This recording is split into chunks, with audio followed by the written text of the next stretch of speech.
대교회에서 동역과 말씀의 교제를 허락하신 하나님과 성도님들에게 감사를 드립니다. 이 시간 말씀과 저의 이야기를 나눌 때 성령 하나님의 역사하심으로 말미암아 다시금 왕 되신 우리 주님의 음성을 듣는 복된 시간이 되기를 간절히 소망합니다. 오늘 본문은 예수님이 유월절을 앞두고 예루살렘으로 입성하시는 장면입니다. 사람들은 종려나무를 흔들고 겉옷을 깔고 그 예수님을 환호하며 호산나 호산나를 외치고 있습니다. 이전까지 예수님께서는 항상 아직 때가 이르지 않았다고 말씀하시면서 자신을 아들리지 말라고, 혹여 사람들이 자신에게 환호성할까 싶으면은 숨으시기까지 하셨던 분입니다. 그러나 오늘 예수님께서는 그 환호를 피하지 아니하시고 그 환호를 길 가운데서 가득 받으시면서 어린 나귀를 타고 예루살렘으로 입성하고 계십니다. 이 장면은 당시 이스라엘 사람들에게 예수님이 그리스도 왕이라는 사실을 가장 선명하게 그리고 분명하고 실감나게 선포하고 있는 순간입니다. 8절에 사람들이 들에서 벤 나뭇가지를 길에서 편다라고 나옵니다. 동일한 장면을 다루고 있는 요한복음 12장을 보면 이렇게 기록되어 있습니다. 종려나무 가지를 가지고 나가라고 말입니다. 이를 통해 이 나뭇가지가 종려나무가지라는 것을 우리는 알 수 있습니다. 종려나무는 승리와 영광을 상징하는 나무입니다. 그래서 전쟁에서 큰 승리라고 돌아온 왕이나 장군을 환영할 때 이 종려나무 가지를 흔들었습니다. 당시 유대인들은 이런 문화를 가진 로마 식민지에 있으면서 자신들의 마을을 지나가는 로마의 총독이나 장군들의 행렬 앞에서 매번 이 종려나무 가지를 흔들었습니다. 그러면서 그들은 마음속에 한 가지 꿈을 가지기 시작합니다. 우리의 진짜 왕 그리스도가 오시면 그때는 내가 정말 온 맘 다해 팔이 빠져라 이 종려나무를 흔들어야지. 그때가 되면 나에게 있는 가장 소중한 겉옷을 그 앞에 깔아드려야지. 그때는 내 몽척것 예수 그리스도를 외쳐야지 라는 꿈을 가지고 있었습니다. 그리고 드디어 오늘 본문 9절에서 뭐라고 환호하고 있습니까? 호산나를 외치며 환호하고 있습니다. 호산나 호산나 찬송하리로다 주의 이름으로 오시는 이여 라고 말입니다. 호산나의 뜻은 구원하소서, 이제 구원하소서라는 뜻입니다. 이제는 우리의 진짜 왕이 나타났으니 그 왕의 통치가 나에게 임해서 이제는 우리를 구원하여 달라는 것입니다. 그리고 예수님께서는 어린 나귀를 타고 그 환호성 속에서 예루살렘으로 올라가십니다. 이전에는 예수님께서 예루살렘으로 오르실 때는 항상 걸어가셨습니다. 그런데 이번에는 왜 어린 나귀를 타고 가실까요? 이왕 타실 거면 멋진 마차나 아니면 백마 같은 준마를 타고 가셔야 되는 것 아니겠습니까? 그런데 하필이면 왜 아무도 타보지 않는 어린 나귀겠습니까? 여기에는 중요한 이유가 있습니다. 우리 모두가 다 잘 알고 있듯이 언약의 성취입니다.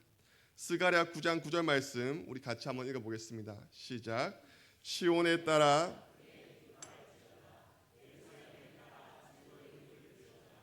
보라 내 왕이 내게 임하시나니 그는 공의로우시며 구원을 베푸시며 겸손하여서 나귀를 타시나니 나귀의 작은 것 곧 나귀. 아멘. 왕이 오시는데 어떤 분이 오신다고 하십니까? 겸손의 왕이 오십니다. 어린 나귀를 타고 오신다라고 합니다. 이 언약이 이루어진 순간에 온 이스라엘의 기쁨이 얼마나 컸겠습니까? 이스라엘은 이 순간을 다윗 왕 이후로 1000년이라는 시간 동안 기대하고 기다렸습니다.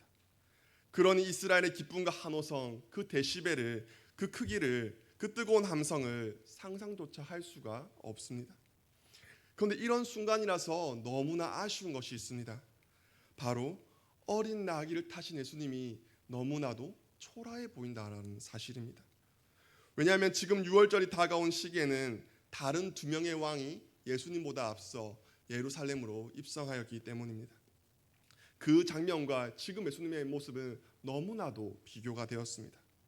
예루살렘에는 6월절이 다가오면 항상 두 명의 왕이 찾아왔습니다. 먼저는 로마 황제를 대신해 그 팔레스타인 지역을 다스리고 있던 로마의 총독이었습니다. 우리가 잘 아는 빌라도였습니다. 빌라도는 예루살렘으로 가장 화려하고 멋있게 입성합니다. 로마 제국의 위엄을 보여줘야 하니 얼마나 화려하며 멋있었겠습니까? 휘황찬란한 마차를 타고 보기만 해도 눈이 부실 것 같은 백마를 탄 장군들이 그 양옆에서 호위를 하고 당시 세계 최강을 자랑하던 로마의 군사들이 열과 오를 맞춰서 번쩍번쩍거리는 무기를 들면서 척척 척척 하면서 그렇게 멋있게 예루살렘 성 안으로 들어갑니다. 그리고 두 번째로 분봉한 헤롯 안티파스가 예루살렘에 입성합니다. 이 헤롯 왕의 행렬도 어마어마하였습니다. 헤롯 왕도 왕의 지위를 뽐내려고 얼마나 애를 썼는지 모릅니다. 그렇게 자신의 어깨에 힘을 주며 자신을 수행하는 수많은 행렬을 데리고 예루살렘에 올라갔습니다. 그리고 드디어 오늘 본문에서 예수님이 예루살렘에 입성하는 마지막 왕으로 등장하고 있습니다. 그런데 앞서 두 왕과 달리 너무나 초라하게 마차도 아니고 말도 아니고 어린 나귀를 타고 오시는 겁니다. 이 세 왕 중에 누가 진정한 왕이십니까? 당연히 만왕의 왕이신 하나님의 아들 예수 그리스도가 진정한 왕이십니다. 오늘 우리의 삶에서도 우리의 왕노릇 하려는 많은 것이 있지만 우리의 유일하신 왕 되신 예수 그리스도를 나의 왕으로 영접하고 고백하는 저와 여러분 되기를 간절히 소망합니다. 가장 찬양받아야 할 진짜 왕 예수 그리스도께서 오히려 가장 초라하게 어린 나귀를 타고 등장하십니다. 이것도 잘 이해가 되지 않는데 예수님께서 이 어린 나귀를 취하시는 방법은 더욱 이해가 되지 않습니다. 2절에 보면 예수님께서 제자 둘을 보내시며 이렇게 말씀하십니다. 이르시되 너희는 맞은편 마을로 가라. 그리로 들어가면 곧 아직 아무도 타보지 않은 나귀 새끼가 매여 있는 것을 보리니 풀어 끌고 오라 하십니다. 예수님께서 만약 이 말씀을 우리 성도님들에게 하셨다면 여러분은 어떻게 반응하시겠습니까? 저 같으면 이렇게 할 것 같습니다. 아니 예수님, 이 사람들이 많은 곳 속에서 예수님이 말씀하신 나귀를 어떻게 찾겠습니까? 예수님이 말씀하신 나귀를 찾는다 한들 그 나귀가 수많은 나귀 중에서 어떤 나귀가 그 예수님이 말씀하신 나귀인지 알겠습니까? 라며 조금 더 자세하게 알려달라고 다시 질문할 것 같습니다. 그런데 제자들은 저보다 믿음에 뛰어난 사람들이기에 아무런 질문 없이 예수님의 말씀을 따라 행하기 시작합니다. 그런데 그래도 풀리지 않는 부분이 있습니다. 나귀가 매여 있다라는 것입니다. 주인이 있다라는 겁니다. 그런데 그냥 풀어오라고만 하시니 이것이 훔쳐오라고 하시는 것인지 어떻게 하라는 것인지 제자들의 머리가 복잡했을 것 같습니다. 그래도 제자들이 믿음으로 가보려고 하는데 3절에 보면 제자들이 어린 나귀를 풀 때에 사람들이 와서 누가 이 일을 하고 있는지 물어본다라는 것입니다. 제자들이 나귀를 풀 때 얼마나 조마조마했겠습니까? 왜 그렇게 한 사람들이 물어볼 때는 또 얼마나 당황했겠습니까? 어찌되었든 일단 사람들이 있으니 몰래 나귀를 훔치는 방법은 안 됩니다. 그러면 이제 순서를 바꿔서 어린 나귀의 주인을 먼저 찾고 그 후에 가져가도 되겠습니까? 라고 양해를 구한 뒤에 이 나귀를 데려와야 할 것 같습니다. 그런데 예수님의 말씀을 보면 그냥 먼저 가져오고 그때 그 주인이 왜 이렇게 하느냐라고 물으면 그냥 주가 쓰시겠다라고 대답하라고 합니다. 이것은 통보입니다. 명령입니다. 만약 남몰래 주인의 나귀를 몰래 풀었다 걸리면 죄송합니다 해야 할 것 같은데 도리어 주가 쓰시겠다라는 이 명령을 한마디 하라고 하시는 겁니다. 세상에 이런 경우가 어디 있습니까? 그런데 주인도 웃깁니다. 화도 안 내고 그냥 가져가라 하는 것입니다. 무언가 이 모든 상황들이 상식적이지 않아서 이해가 잘 가지 않습니다. 그러나 다시 한번 3절을 곰곰이 살펴보면 이해가 되기 시작합니다. 뿐만 아니라 여기에 놀라운 비밀이 숨어 있다는 것을 발견하게 됩니다. 우리 3절 말씀 다 같이 한번 읽겠습니다. 시작. 만일 누가 그리하면 즉시 이리로 보내리라 하시니. 아멘. 여기에 오늘의 핵심이 있습니다. 주가 쓰시겠다라는 말입니다. 이 말을 하면 즉시 보낸다고 하니까 이 말이 열쇠입니다. 이것은 진짜 어린 나귀의 주인이 왔으니 그 나귀를 쓰겠다는 왕의 선포입니다. 왕 대신 그리스도의 선포입니다. 그러니 먼저 허락을 구할 필요가 없었던 것입니다. 오히려 순서를 바꿔 허락을 구하면 이상한 상황이 되어버립니다. 사랑하는 성도 여러분, 진짜 주인이신 예수님께서 우리에게 오셔서 내가 쓰시겠다, 내가 쓰겠다 하시면 우리는 우리의 것을 내어드릴 수밖에 없습니다. 성경은 우리를 향하여 너희는 택하신 족속이요 왕같은 제사장들이요 거룩한 나라요 그의 소유가 된 백성이라 말하고 있기 때문입니다. 우리가 주의 소유된 백성이라는 것에 아멘이십니까? 우리가 주님의 소유라면 우리의 모든 소유 또한 주님의 소유라는 것에 아멘이십니까? 우리의 시간도, 우리의 물질도, 우리의 마음도 모두 다 우리 주 예수 그리스도, 우리 왕의 것입니다. 나귀의 주인은 주가 쓰시겠다고 하니 진짜 주인 예수님께 어린 나귀를 내어드렸습니다. 성경에 이름도 나오지 않는 한 사람이 예수님을 왕으로 고백하고 어린 나귀를 드리자 하나님의 약속이 성취가 되고 하나님의 영광이 드러나게 되는 놀라운 일이 일어나게 되었습니다. 너무나 아름다운 이야기입니다. 하나님께 어린 나귀를 드릴 수 있는 이 사람은 복을 받은 것입니다. 십자가를 지러 가시는 예수님의 길을 예비한 사람이었습니다. 그리고 여기서 우리가 기억해야 할 것이 있습니다. 예수님을 왕으로 고백하는 한 사람의 믿음의 고백에는 대가가 따른다라는 것입니다. 성경은 나귀의 주인이 믿음의 고백으로 어린 나귀를 주님께 드리자 그 나귀가 30배, 60배, 100배 때를 지어 무리 지어 왔다라는 말이 기록되어 있지 않습니다. 그냥 어린 나귀 한 마리가 예수님께 드려진 것으로 성경은 끝이 납니다. 그리고 정황상 이 어린 나귀는 그 주인에게 매우 소중하거나 어쩌면 그 주인의 가진 전부였을지도 모릅니다. 왜냐하면 지금 6월절에 사람들이 많은 다니는 마을 입구에 이 어린 나귀가 매여 있었습니다. 그런데 그럼에도 불구하고 4절에서 제자들이 그 나귀의 줄을 풀자마자 그 사람이 달려와 묻고 있습니다. 그 주인의 시선이 나귀를 떠나지 않았습니다. 그것을 보면 이 나귀는 주인에게 매우 소중한 건 어쩌면 자식 같은 존재였을 겁니다. 이 생각을 뒷받침하는 것이 이 나귀에 아직 한 번도 사람이 타지 않았다라는 사실입니다. 곧이어 예수님께서 이 나귀를 타시고 올라가십니다. 33살의 건장한 청년을 태울 정도로 힘이 있는 나귀였습니다. 그런데 아무도 한 번도 그 나귀를 타지 않았다라고 하니 주인이 얼마나 그 나귀를 애지중지했는지를 보여주고 있습니다. 그리고 이 소중한 것을 그냥 하나님께 드렸다라고 성경이 끝이 납니다. 이와 같은 이야기는 성경에 또다시 등장합니다. 가난한 과부가 헌금함에 2렙돈을 넣은 이야기입니다. 마가복음 12장 44절 말씀입니다. 그들은 다 풍족한 중에서 넣었거니와 이 과부는 그 가난한 중에서 자기의 모든 소유 곧 생활비 전부를 넣었느니라 하시니라. 지금도 그렇지만 당시의 과부는 자기 힘으로는 도무지 살아갈 방도가 없는 존재들이었습니다. 그래서 가난한 사람들이었습니다. 그런데 이 헌금을 한 과부는 그 과부들 중에서도 더욱 가난한 사람이라 성경은 기록하고 있습니다. 그런데 이 가난한 과부가 무엇을 하고 있습니까? 자신이 가진 2렙돈을 하나님께 드리고 있습니다. 이 2렙돈의 절대적인 가치는 사실 얼마 되지 않습니다. 지금으로 치면 1,000원, 2,000원 정도 될 뿐입니다. 그러나 이 2렙돈은 하나님을 나의 하나님으로 나의 왕으로 고백하기 위한 과부의 모든 소유 곧 생활비 전부였습니다.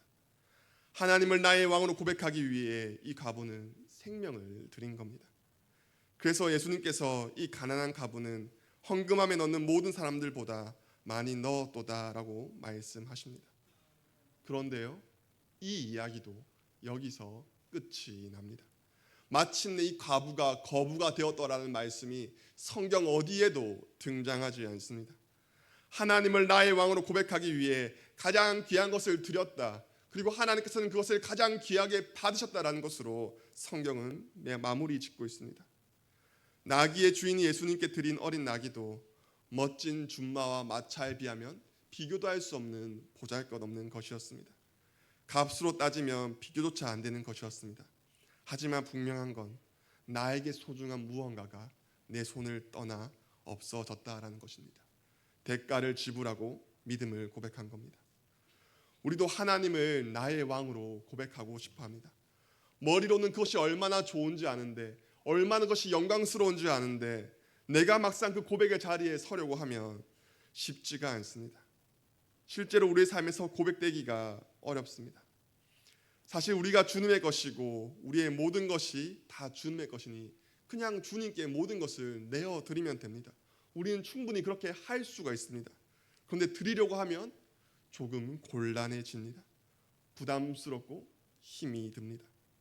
그러나 주가 쓰시겠다는 말씀에 순종하여 믿음의 고백을 드리면, 그러면 이제 주께서 함께 하시는 영광의 길을 걸어가게 됩니다. 그 길이 서툴고 힘들 수도 있지만 주님께서 나를 꼭 붙들어 주십니다. 나귀도 짐승이니 사람들의 환호 속에서 놀라고 정신을 못 차렸을 겁니다. 더욱이 생전 처음으로 무거운 그 사람을 등에 업고 그것도 오르막으로 오르고 있으니 얼마나 힘들었겠습니까? 그러나 그 길을 끝까지 걸어갔습니다. 예수님이 함께 하시기에, 예수님이 동행해 주시기에 가능한 일이었습니다. 그러자 나귀의 한 걸음 한 걸음이 십자가를 향해 걸어가신 예수님의 한 걸음 한 걸음이 되었습니다. 이와 같이 우리의 순종의 한 걸음 한 걸음도 다시 오실 왕, 우리 예수님을 기다리는, 준비하는 그 한 걸음 한 걸음 되기를 간절히 소망합니다. 나귀를 드린 한 사람, 예수가 왕이라는 믿음의 고백을 드린 한 사람의 고백이 십자가의 언약을 성취하는 데 사용되었다면, 오늘 우리가 예수님을 왕으로 고백할 때 우리를 통하여 분명히 다시 오신다 약속하신 그 예수님의 언약이 성취될 것입니다. 주님이 쓰시면 그것이 무엇이든 가장 아름답고 존귀하게 될 것입니다. 오늘 이 밤에 주님께서 우리의 왕이 되기를 원하시며 우리에게 말씀하십니다. 우리에게 주가 쓰시겠다 말씀하십니다. 주님께 우리의 모든 것을 드릴 수 있는 저와 여러분 될 수 있기를 간절히 소망합니다. 그래도 우리가 가진 것이 없어서 조금 망설여지는 분이 계신가요? 무언가를 드리고 싶은데 내가 가진 이 초라한 것으로는 하나님 나라의 보탬이 되지 않을 것 같은 분이 계십니까? 내가 가진 것에 의심이 들 때 어린 나귀가 있는 모습 그대로 쓰임받은 것을 꼭 기억하십시오. 초라한 나귀가, 그 어린 나귀가 멋진 백마로 변하지 않았습니다. 만왕의 왕 예수 그리스도에게 어울리는 형상으로 나귀가 변하여서 사용된 것이 아닙니다. 왕 대신 예수님께서 어린 나귀 위에 타시니 그 나귀는 그 어떤 준마보다도 존귀한 존재가 되었던 것입니다. 우리의 삶도 하나님의 손에 있으면 존귀해지는 것입니다. 존귀한 자가 되고 있지 않으십니까? 우리의 모든 것을 주님께 드리면 됩니다. 주님이 우리의 삶을 받으시면 우리의 삶은 가치로워집니다. 주님이 내 시간을, 내 물질을, 내 건강을, 내 능력을 붙잡아 주시면 우리의 삶은 가치로워지는 것입니다. 드리는 순간 나귀가 말이 된 것이 아닙니다. 하나님이 취하시니 어린 나귀조차도 존귀하게 사용된 것입니다. 내가 무엇을 드리겠다가 아니라 주님께서 사용하시겠다라는 것입니다. 저는 지금 선교사로, 목사로 이 자리에 서 있지만 저도 사실 주가 쓰시겠다라는 말씀 앞에 온전한 믿음의 고백을 드리기가 쉽지 않음을 고백합니다. 고등학생 때 선교사로 서원하고서도 그 모든 것을 잃어버리고 살았습니다. 어쩌면 너무나도 부담스러운 그 사명을 그냥 잊고 싶었는지도 모르겠습니다.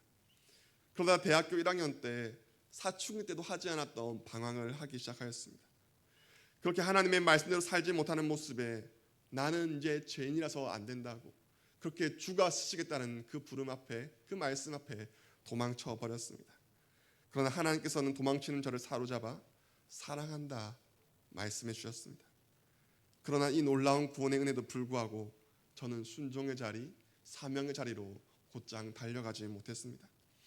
하나님께서 저에게 하나님 나라를 꿈꾸게 하시며 튀르키예로 부르실 때도 주님, 제가 여기 있사오니 저를 써 주옵소서라도 쉽사리 고백하지 못하였습니다.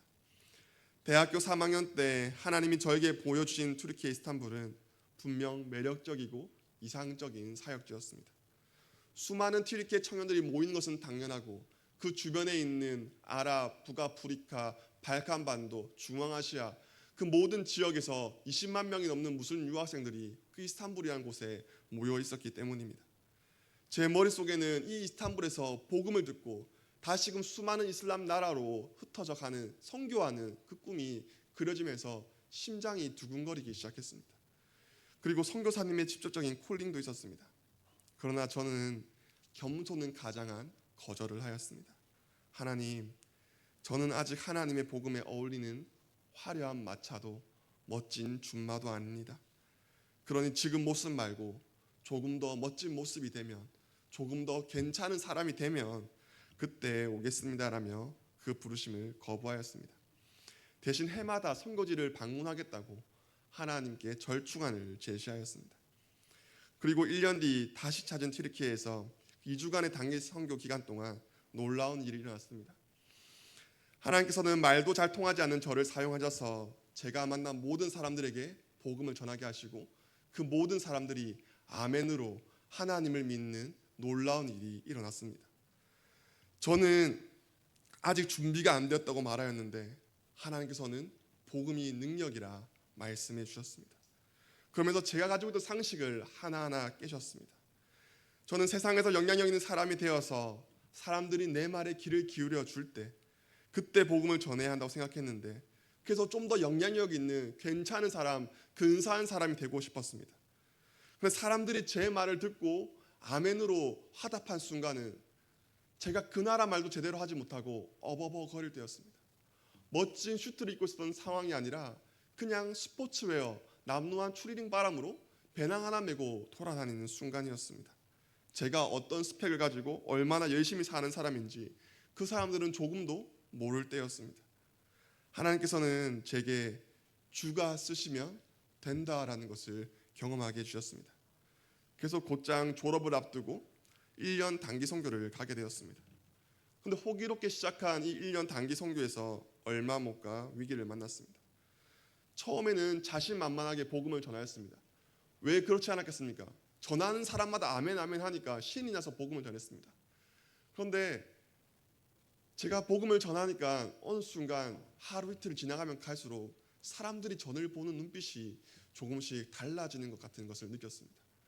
저 앞에서 복음을 전했던 슈퍼 아저씨가 저를 의심에 가득한 눈초리로 처음에는 환영해 주었는데 조금은 경계하는 눈초리를 느꼈습니다.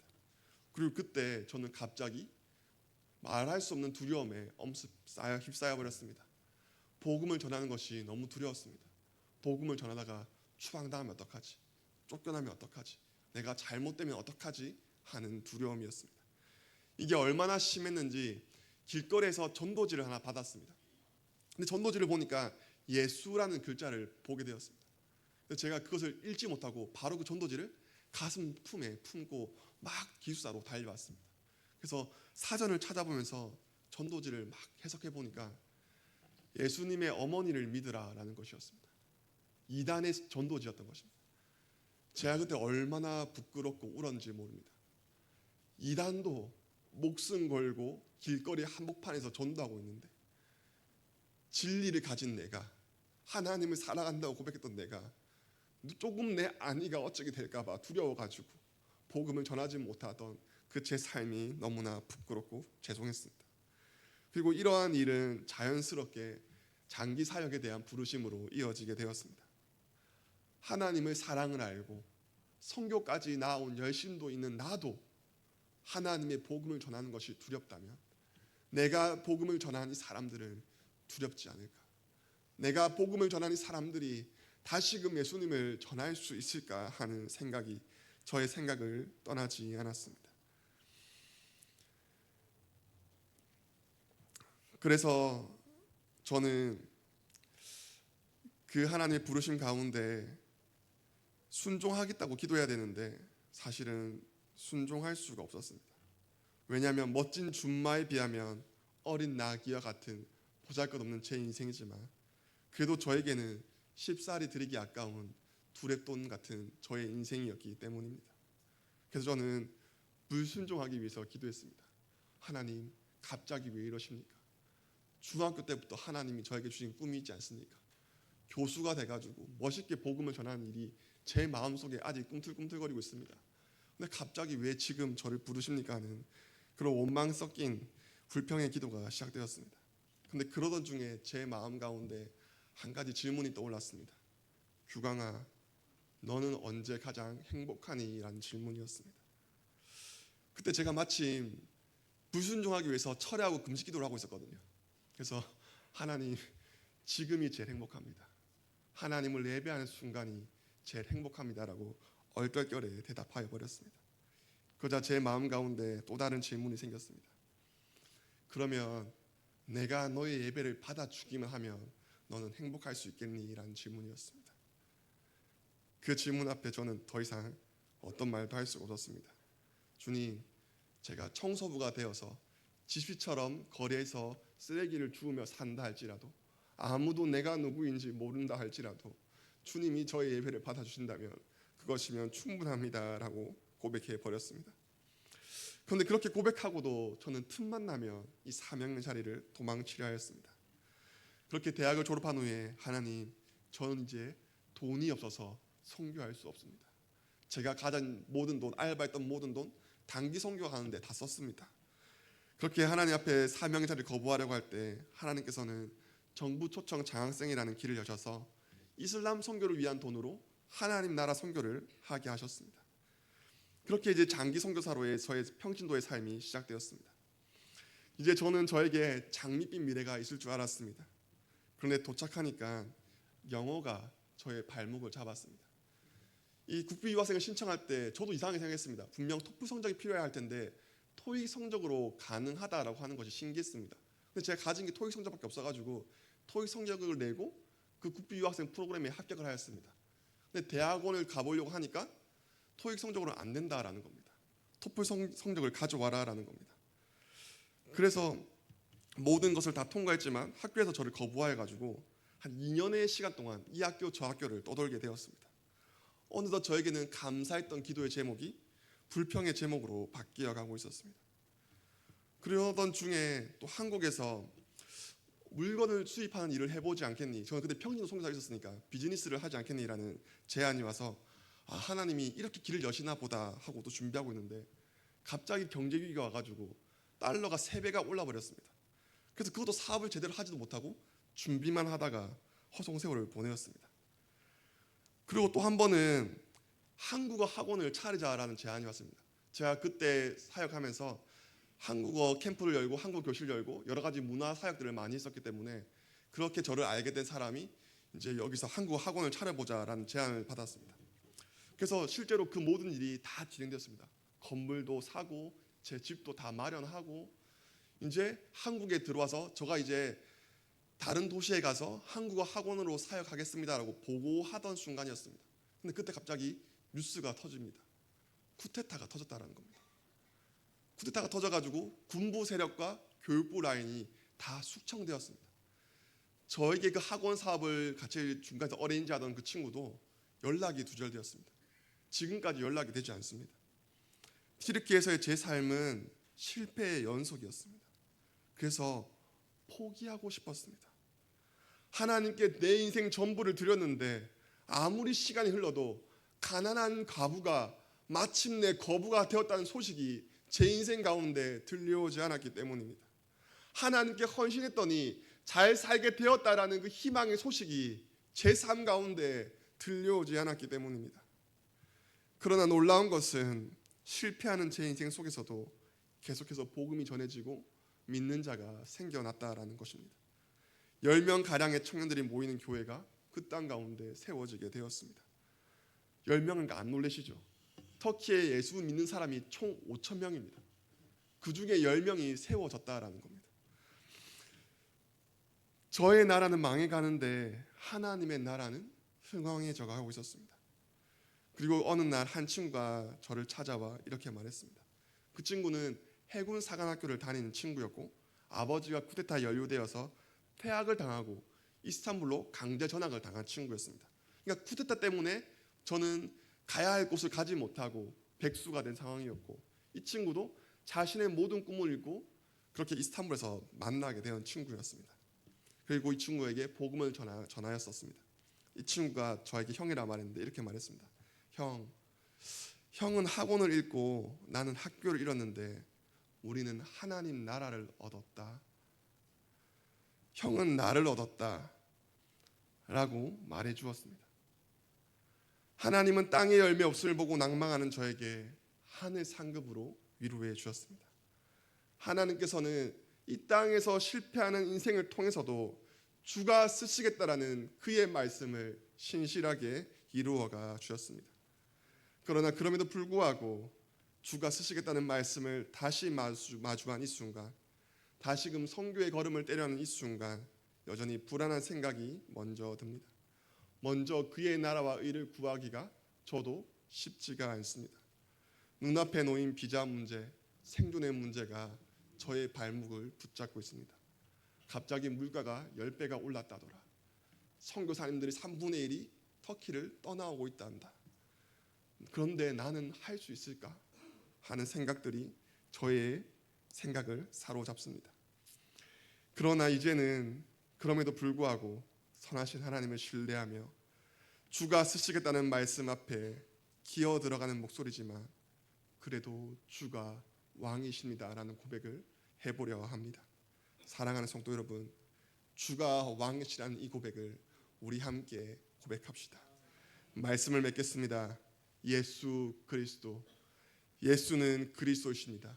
우리의 왕이십니다. 그 예수님께서 우리에게 주가 쓰시겠다 말씀하시면서 우리의 왕이심을 다시금 선포하고 계십니다. 나는 너의 동의를 구해야만 하는 자가 아니라 나의 뜻을 선포하고 너를 다스릴 왕이라 우리에게 말씀하십니다. 우리 주님의 이 왕되심의 선포가 폭력적인 것 같습니까? 너무나 비인격적인 것 같습니까? 사랑하는 성도 여러분, 다시 한번 생각해 보십시오. 세상의 어느 왕이 어린 나귀를 거들떠나 보겠습니까? 로마의 총독이 헤로드 왕이 어린 나귀를 거들떠 보긴 하였습니까? 아무도 관심을 두지 않았던 어린 나귀였습니다. 그러나 우리 왕 예수 그리스도는 어린 나귀의 타시뿐만 아니라 그 나귀를 존귀하게 하십니다. 우리 왕 예수 그리스도는 아무도 주목하지 않는 우리 인생 가운데 찾아오셔서 우리를 당신과 같이 존귀한 자가 되게 하려 하십니다. 주가 쓰시겠다는 것은 아무런 자격 없는 우리를 그의 백성 삼아주시는 하나님의 놀라운 은혜요 복음인 것입니다. 이를 위해서 예수님께서는 십자가에서 우리의 죄값을 다 치르셨습니다. 아무 보잘것없는 우리의 왕이 되시기 위해서, 비천한 우리 인생을 그리스도와 같이 존귀하게 만드시기 위해서 그렇게 우리의 왕이 되어주시려고 십자가를 지었습니다. 그래서 우리가 하나님께 이래서 안 됩니다, 저래서 안 됩니다라고 핑계하는 그 모든 이유를 당신의 품에 십자가에 끌어안으시며 주가 쓰시겠다, 내가 너를 사용하겠다, 다시 한번 우리에게 말씀하십니다. 그러니 이제 주가 쓰시겠다는 우리 구주 예수 그리스도의 은혜의 선포 앞에 주는 그리스도이십니다, 나의 왕이십니다라고 믿음으로 우리의 신앙을 고백하는 저와 여러분 되기를, 주님 앞에 우리의 삶을 온전히 드릴 수 있는 저와 여러분 되기를 간절히 소망합니다. 그리하여 왕 대신 예수 그리스도와 함께 하심으로 말미암아 우리의 연약한 인생도 주님 손안에서 존귀하게 되는 우리 성도님들 가정 다 되시기를 우리 주님의 이름으로 축복합니다. 시간 함께 기도하겠습니다.